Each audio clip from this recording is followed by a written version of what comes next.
Let's say that I walked around, had a student pick a card, and one of the students picked the proud, snobby card.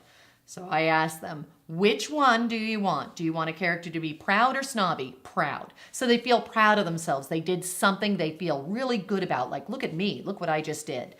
Who do you want to feel proud? And they decided the mouse. So we went back and said, the snake just hissed, I'm going to have you for my supper. What happened next? What did the mouse do next so the mouse feels proud of itself? Did it get caught? No. So it didn't get caught. What would it do? And I have all the students talk to each other, and then I pick someone, and let's say one of the students say that the mouse was able to hide behind a big rock. So they talk about what happened. We draw a big rock, and then here's the little mouse escaped and hid behind a rock. I'm just drawing the picture. I'm not saying the sentence yet. Once we have our picture drawn, then I'll say, what happened next? The mouse has hid behind the big rock. We could have a reaction where one of the characters says something or thinks something, or we can move on to the next action. Let's move to the next action. The mouse hid behind a rock. What happened next? And if the kids can't come up with an idea, you pick an emotion card, or maybe they do come up with an idea. So we're going to draw number 2, a line, and draw the next action. They all talk to each other. Maybe one of the children said, ooh, the mouse is feeling proud of himself. He hid behind the rock, but didn't realize the snake came around the other side of the rock and stuck out his tongue and tried to catch him. So let's do that. Let's draw an arrow showing the snake coming around the other side of the rock and sticking out its tongue, almost catching Mouse, but Mouse got away. Do you notice I'm drawing the picture of what happened? I'm not writing a bunch of words. I could put a couple of keywords here to identify what just happened, or a quick picture. I don't need to say the sentences yet. I'm just going and planning the actions or reactions. Next thing that happens is, all right, snake came out and popped its tongue out at Mouse, trying to catch him. What happened next? Let's put a number 3. Let's keep going in our story. Put a line. Do we want to do, say, or think? Let's have an action. Let's have Mouse barely escape. So Mouse is running away and escapes from snake. Excellent. What happens next? Do we want one of them to say something, think something, do something? Maybe what we could do is put a number 4. Have another action. Mouse got away. What would snake do? Chase after him. So we're going to put snake here. Here's snake with its tongue and continues to chase after Mouse. Let's put a number 5. What happened next? Do we want another action? Do we want Mouse to do something, snake to do something, or do we want a reaction where one of them is thinking or saying something? Let's do a thought, comma, thought bubble. Let's reveal the snake's thought, because the mouse got away. The snake is chasing after that mouse. What would the snake be thinking? Because he's really upset. So what would the snake be thinking? We put our dialogue, and I can't believe that mouse got away from me. I keep saying mouse. Why don't we say varmint? I can't believe that varmint got away from me. I'm going to get that varmint now. Who does he think he is? Where is that varmint going? You come up with many different ways to say what the snake is thinking. Then you come up with your idea. I think I'm going to say, where is that varmint going? Again, we're writing out the whole sentence. I'm asking a question to myself, and then I put my question mark and my close quotation marks. Let's write number 6. So number 6 has to get us to the end of the story. At this point, we're planning number 6 in the end at the same time. I'm saying the snake is chasing after the mouse, saying, where's that varmint going? Now something has to happen in number 6 to get us to number 7. The snake is embarrassed in number 7. So what would happen if he's chasing after a mouse, he's in the desert, and suddenly he's embarrassed? He doesn't get the mouse. If he's embarrassed and feels silly, he doesn't get the mouse, but something else has to happen to him. He can't just be standing there. That wouldn't be interesting. Ooh, what if he chased after the mouse and got tangled up on some cactus? So we'll jump to the end, and maybe this is how we're going to have him tangled up. He's all tangled up here. Here's the snakes tangled up on some cactus. So what happened in number 6 to get him here, where he's all embarrassed and tangled up in cactus? Maybe he chased the mouse around and around in the circle. So the mouse, the clever mouse, started running around and around in a circle. Let's put the mouse here so we can remember that he was chasing the mouse, but the mouse was doing it. The mouse tricked him. And at the end, the snake was tangled on the cactus. Let's draw a line before we get to the reflection. Let's draw 2 lines and have a reaction here. What would the mouse say or the snake say after this ending action in order to have a reaction about the snake being tangled up? Should we have the mouse say something or the snake say something? So we have the snake is all tangled up. Let's have a reaction. We could have a reaction where one of them says something, one of them is going to do something, or one is going to think something. Let's have a do. Let's have the mouse now just run away with a smile on its face. Let's draw some lines where it's sort of skipping, prancing away happily from the tangled up snake. We have our beginning, we have our middle, we have our ending actions labeled, and we will go back and now plan all of these sentences so we can add the transitions and form them. Once we do that, then we'll come up with our TCR, our reflection. So we'll have the beginning, one day or one hot day out in the desert, Frankie the famished snake chased after a little mouse so he could fill his belly. Mouse thought, oh no, I may be Snake's lunch. Snake said, hiss, I love mouse for supper. Let's go to the middle and form our sentence here. We have who's doing the action? Mouse. So we had Snake said, hiss, I love mouse for supper. Who's doing the action in the middle? This first one, mouse. So notice I'm asking that. I'm looking at the picture saying who's doing the action? Mouse. What did mouse do? Mouse raced behind. Mouse ran, dashed. Ooh, dashed is a better verb. I'm going to write the word dash there because I like that so much. Mouse dashed behind a big rock, escaping from the reptile, that mean reptile. Let's come up with a transition.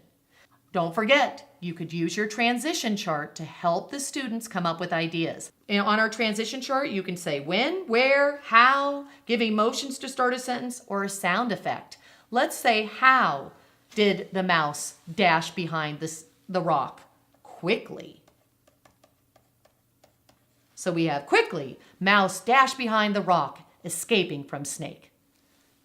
Once we have that sentence, we'll plan the next. Quickly, mouse dashed behind the big boulder. Let's go back and repeat everything. On a hot day out in the desert, Frankie the famished snake chased after a tiny little mouse so he could fill his empty belly.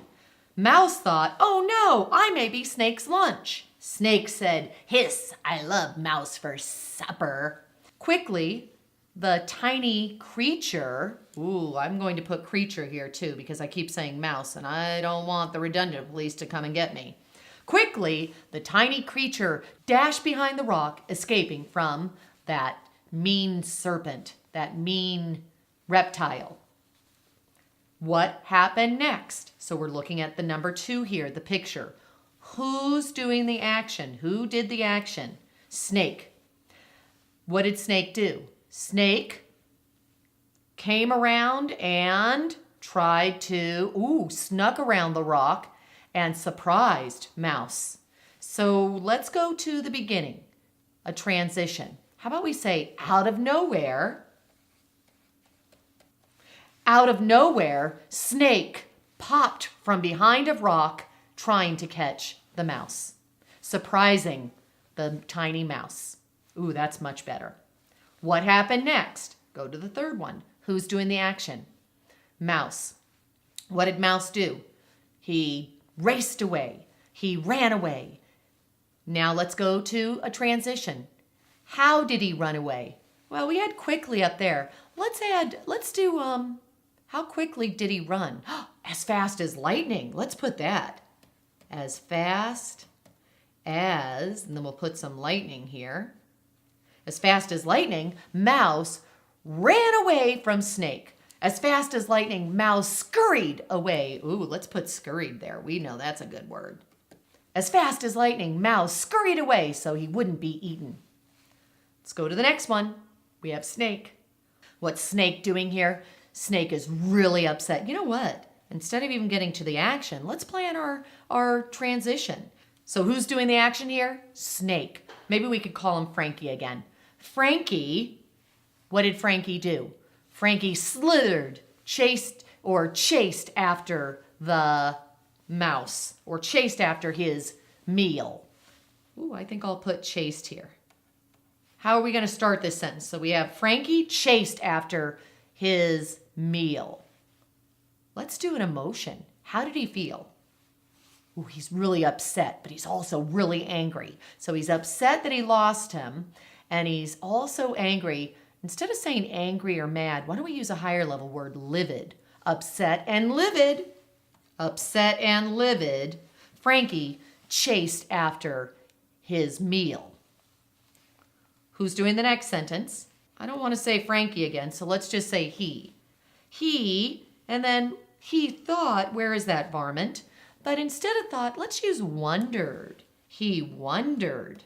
Where is that varmint going? Where is that varmint going? Let's go to the last part of the middle, and we have who's doing the action. Who did we want doing the action? Do we want to say that Frankie's chasing the mouse, or is the mouse doing the action? The mouse was running around and around in circles, and Frankie chased after him. So who's doing the action? Mouse started running around and around in circles. How can we make the transition to that sentence? We could just say, Mouse started running around and around in circles. We could do that.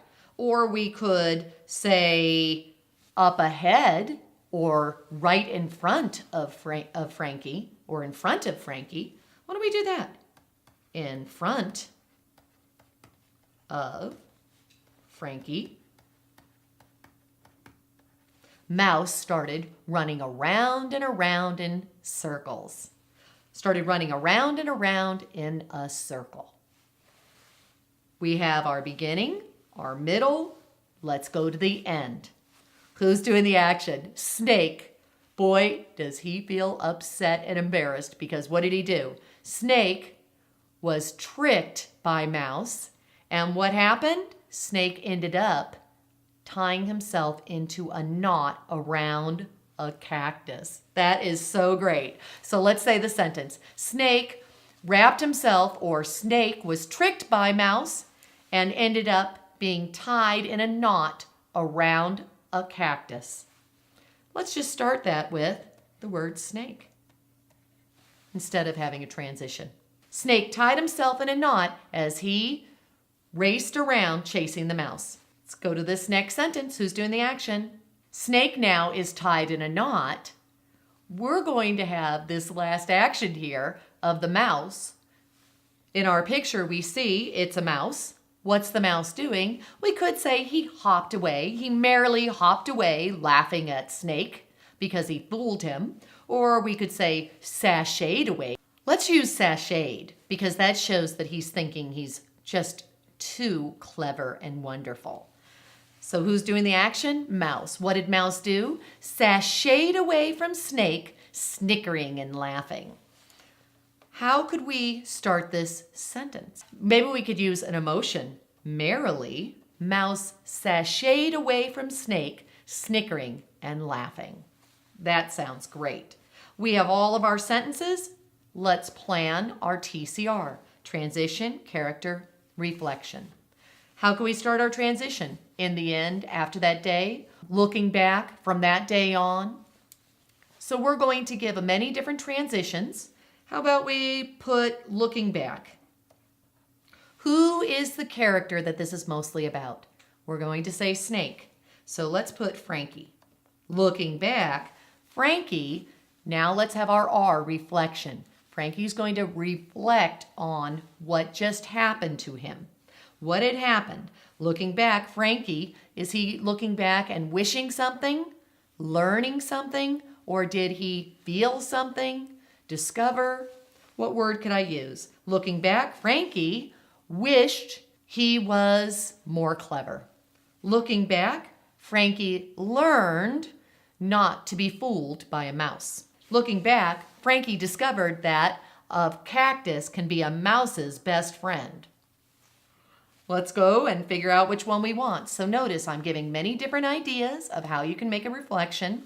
Kids will talk with each other and they'll come up with what they want. Looking back, Frankie wished he was more clever. So I'm going to just write the word clever here. We have all the parts of our story planned. The ideas are in place. They all make sense. Remember, we planned our beginning, then we went to the end. And in the end, we decided that the snake was going to be embarrassed. And by being embarrassed, that means that in the beginning, they were chasing after that mouse. So in the end, they couldn't get the mouse. They're embarrassed. They didn't get the mouse, and something happened to them that was embarrassing. So that was our ending. We ended up coming up with was an embarrassing ending. They got caught in the cactus. Then we planned middle events where the characters were doing, saying, and thinking. And finally, a reflection at the end. Let's go back and add fancy words. As we go to each sentence, we'll read it and decide if there's anything in the sentence that the reader needs to vividly see, feel, touch, taste, smell. Let's look at the first one. One day. Oh, how about one arid day? Let's put arid there. And I don't know if I'm going to use this or not. I'm just putting some words there because I want the reader to know it's hot. One arid day out in the desert, Frankie, the famished snake, chased after what could we do with the mouse? What kind of mouse would he be chasing after? Is this mouse important to describe? I think so. Let's put fat, juicy mouse because it's going to be his dinner. On a hot, arid day out in the desert, Frankie, the famished snake, chased after a fat, juicy mouse for his dinner so he could fill his empty belly. Here we go. Notice I keep coming up with different ways to say the sentence and acting out the parts. Mouse thought, oh no, I may be Snake's lunch. Snake said, hiss, I love mouse for supper. Quickly, the creature dashed behind the rock. What kind of creature? Should we describe what the creature looks like, feels like? I think we should say frightened. What kind of creature would dash behind the rock? A frightened creature. Quickly, the frightened creature dashed behind a rock, escaping from Snake. Out of nowhere, Snake's tongue popped out towards the mouse. Ooh, that's good. Who's doing the action here? The snake. What did he do? He popped his tongue out at the mouse, and we said out of nowhere. Out of nowhere, Snake's tongue popped out at mouse. What should we describe here? I think the tongue. What kind of tongue would pop out at the mouse? A long, sticky tongue. Let's say that. Long, sticky tongue popped out at mouse. As fast as lightning, he scurried away from the mean reptile. Ooh, yeah, let's put mean. Upset and livid, Snake chased after the frightened creature. Ooh, I said frightened creature up there already. Upset and livid, Snake chased after the little mouse. What kind of mouse could I say he chased after? How about we say spooked? Yeah, because he really did spook him, didn't he? Upset and livid, Snake chased after the spooked mouse. He wondered, where is that varmint going? In front of Frankie, the mouse started running around and around in a circle. Who should we describe in that sentence? Or what should we describe in that sentence? I think the mouse. What kind of mouse would start going around and around in a circle? What is he doing? He's being very clever. But I already used clever in the reflection, so I don't want to do that again. So what's another word that I could use? Right in front of Frankie, mouse. What kind of mouse? Well, I was saying clever, but what's he really doing? He's going to try to trick Snake. Right in front of Frankie, Tricky Mouse started running around and around in a circle. Snake chased Frankie around a cactus and ended up being tied in a knot. I think that sentence is perfect the way it is. Merrily, Mouse sashayed away, knowing he was smarter than the average snake. Ooh, I love that. Looking back, Frankie wished he could be more clever than a mouse. That sounds great. We have our describing words. We have all of our ideas, our transitions. The final step is for kids to take out a red pen, marker, or pencil and say, punctuation time. At this point, we're going to go back to our sentences and we're going to put the capitals, commas, quotation marks, periods, anything that we need so that when we write, it's right there on our organizer, already planned ahead. On a hot, arid day, I'm going to start with the word on, so I'm going to put the word on there and capitalize the O. Out in the desert, put a comma. Frankie, I'll put a capital there. The famished snake chased after a fat, juicy mouse. I'm going to put a comma after fat, juicy mouse to fill his empty belly. Period. Mouse thought, I think I'm going to write mouse here. Put a capital. Mouse thought, comma, quotation mark, oh no, I may be Snake's lunch. Snake said, hiss. I love mouse for dinner. So notice I'm just saying the story and then I'm filling in quickly, comma, the frightened creature dashed behind a rock, period. I'm saying the sentences and adding the commas, quotation marks, periods, capitalization. Out of nowhere, comma, snake's long, sticky tongue popped out of his head towards mouse, period. As fast as lightning, comma, there's my capital. The little creature scurried away from the mean reptile, period. Upset and livid, comma, Snake chased after the spooked animal, period. He, capital, wondered, comma, where is that varmint going? Question mark, close quotation mark. In front of Frankie, comma, the tricky mouse started running around and around in a circle, period.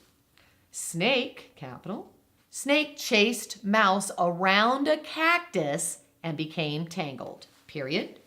Merrily, comma, mouse sashayed away, snickering and laughing at Frankie.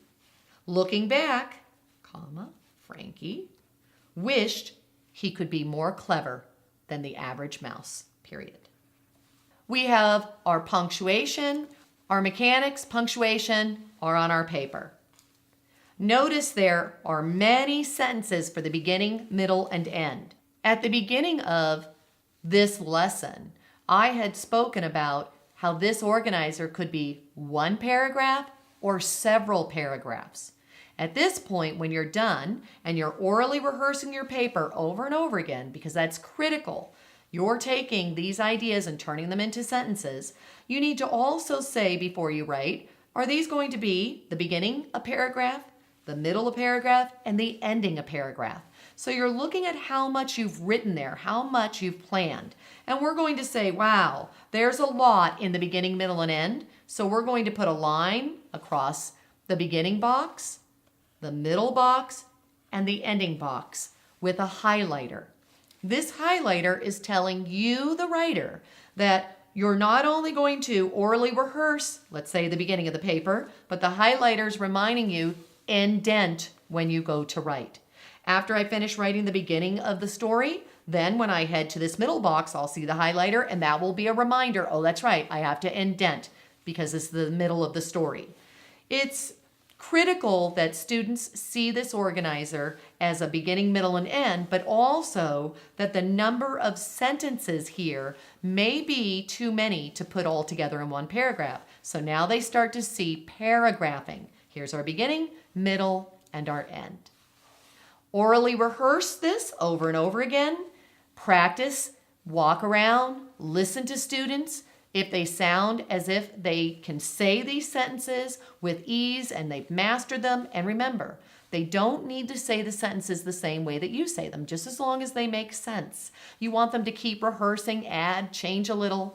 Once you hear them talking and saying this with ease, they're ready to write. And when they write, don't stop talking. Have them read the organizer, then say it as they write. They will continue the fluency and they won't lose all of their ideas in those sentences. If they take the organizer, rehearse it, and then go to write, and they don't practice as they're writing and say it as they're writing, they won't use the organizer. They'll just from the top of their head try to remember how they said it. And it will no longer become a useful tool. Instead, it will just be something that you did all this work with, and then in their head, they're just trying to write out the story from memory or just making up sentences. You want them to practice, write, and as they write, they say it. Here we have all of our story, all the steps, a delightful story that we came up with using these steps. Remember, practice with the students together. Maybe you can have them write another story in table groups, put them in partners by likability, and then eventually have them write on their own. You don't have them go to writing until they actually read their organizer to you. You will save a lot of work if you have the kids orally rehearse their writing to you. Many times what I do is, let's say when the kids start independently or in partners, start finishing up their organizers, I'll have a table where many of them will come at one time and they all just start reading their organizers. I can listen as they read. I can see their organizers and know if they're ready, and I'll tell them, you can go. I'll keep a few to help work out any kinks that they had in their paper that maybe they need to fix. And then I have them go off and write. This is a wonderful activity for your kids to write multiple paragraphs, to keep sophisticated sentences, to stay on topic, make a story that's interesting. I hope you enjoy it, and good luck.